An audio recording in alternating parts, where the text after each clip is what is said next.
એટલે ત્રિકમ કાકાની આગાહીનું બધું એવું જોઈએ એ છે ને ટાઢી સાય પી જાય ને એટલે પછી ઉપડે ટાઢી સાય પીને બજારે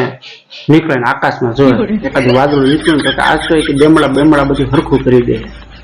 એમાંય પૌલાના ઘરની પડતર સાય હોય ખાટી 2-3 દિવસની કાકીયા પીવાડી દીધી હોય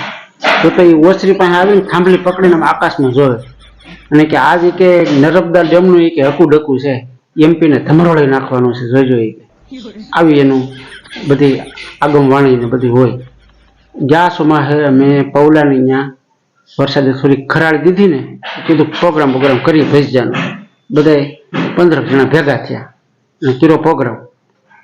હવે આ ત્રિકમ કાકાની ખાવાની તો તમને ખબર છે પ્રભુ તો પેલો જે પેલા 2 ઘણામાં કીરા ઉપાડી ગયા એકલા ઉપાડી ગયા પેલા 2 ઘણા અને પેલા 2 ઘણામાં થોડાક કાસો લોટ રહી ગયેલો તે 2 ઘણામાં ઉપાડી ગયા અને ઠેઠ સુધી બીજાની હારી પછી ખાધા કર્યા અને પછી ખાટલા માળાવટે હું કાસો લોટ અંદર ગયો ને તે અંદર હુલબલા ઉઠી તે આમથી આમ એટલે મેં પૂછ્યું મેં કીધું કાકા મજા નથી મેં આટા મારો છો મને કે મજાનું તો ઠીક આ જો ઉપેરી કે સુંદર ઉપર રંજોળું આવી ગયું છે જળ આવી ગયું છે અને આ કહોટા નીકળ્યા છે કે બંગાળની ખાડીમાં કે ભારે દબાણ થયું છે 2-3 દીમાં વાવાઝોડું આવવું જોઈએ ધમરોળી નાખશે ગુજરાતની એવું વાવાઝોડું આવવાનું છે કે 3 દિવસમાં પછી 3 દી પૂરા થયા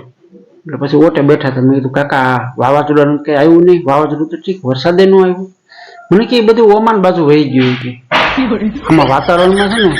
ફેરફાર થયા કરતો હોય એટલે આવી ત્રિકમ કાકાને આવી બધી આગાહી હોય આગમવાણી બધી